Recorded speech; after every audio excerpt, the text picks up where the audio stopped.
Hi everyone, and welcome to our mini podcast on global remote work. We're Hannah, Belsi, Irani, and Josely, and today we'll be talking about what it really means to work remotely for an international company. Remote work has become one of the biggest trends in today's job market. It gives people the freedom to work from anywhere, but it also brings new responsibility and challenges. Exactly. Many people focus only on the benefits like flexibility or higher salaries, but they don't always think about the legal or financial sides. So, in this episode, we'll break it down for key areas: labor laws, tax implications, how to compete globally, and compensation factors. And we'll share simple samples and the practical advice to help you better understand how all this works in the real life. Let's start with labor laws. One of the most important things to understand is that your rights depend on where and how you are legally employed.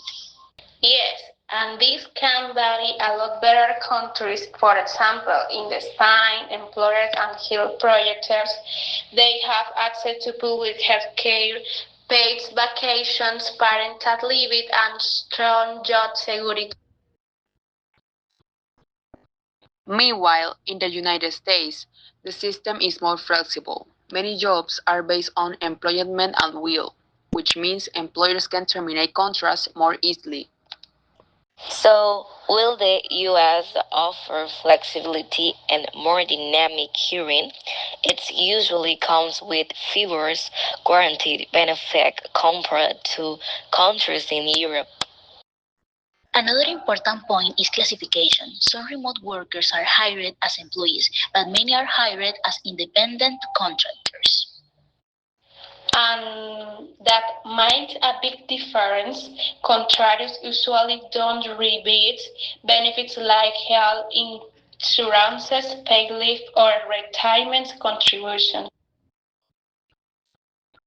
For example, a freelance designer working remotely for a company abroad might earn a good income but still be responsible for their own insurance and taxes.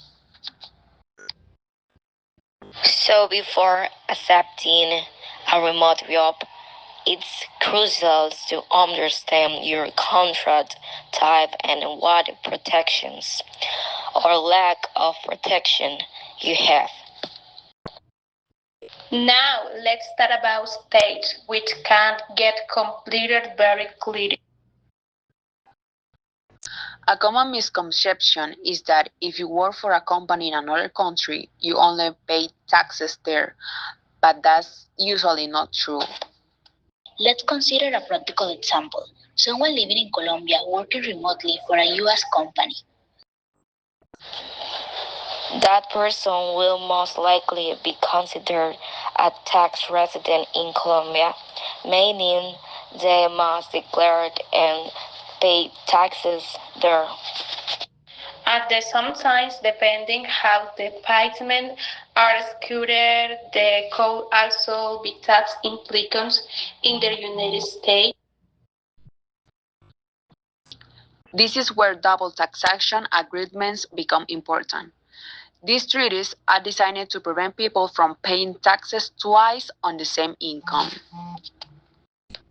However, not all countries have agreements with each other, and even they do, the rules can be complex. That's why it is always a good idea to consult a tax professional, especially when studying at international remote work. Ignoring tax at the beginning missing seems error, but it can lead to serious financial problems later. Now, let's move on to how to actually get these jobs and start out globally. The reality is that remote work increases competition. You're not just competing locally anymore, you're competing with candidates from all over the world. So, one key strategy is developing strong in demand digital skills, fields like software development, UX, design, digital marketing, and data analysis are especially valuable. Another important factor is language. English is often the main working language in international companies, so having a good living can open many doors. Building a personal brand is also essential. Having a professional LinkedIn profile, a portfolio, or sharing content online can make you more visible to recruiters. Also, soft skills matter a lot. Communication, time management, and the ability to work across cultures are critical in remote environments. For example, being able to collaborate with a team in different time zones requires flexibility and good organization. So, in short, success is the global market is a mix of technical skill, communication, and visibility. Let's now talk about compensation, which is often one of the most main motivations for working remotely. Salaries can vary widely depending on the company's country, the role, and your experience. Someone in Latin American working for a US company may earn 2 or 3 times the local's average salary. However, not all companies pay the same well. Some offer global salaries while others adjust pay based on location. Another important factor is exchange rate. If you earn in dollars or euros and your local currency loses value, your income becomes more powerful locally.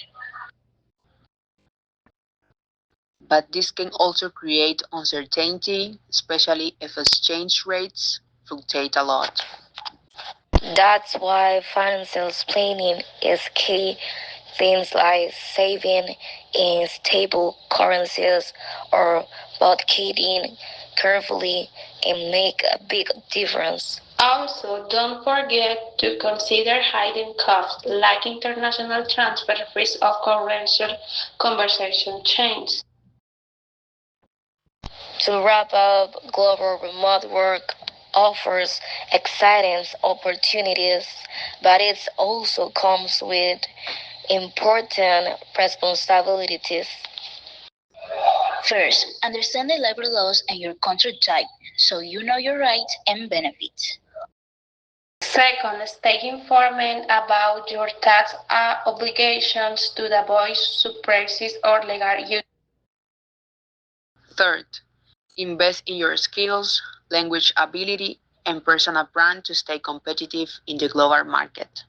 And finally, manage your income wisely by considering salaries, exchange rate, and financial planning.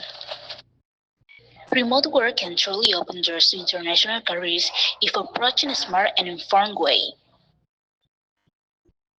Thank you for listening. See you next time.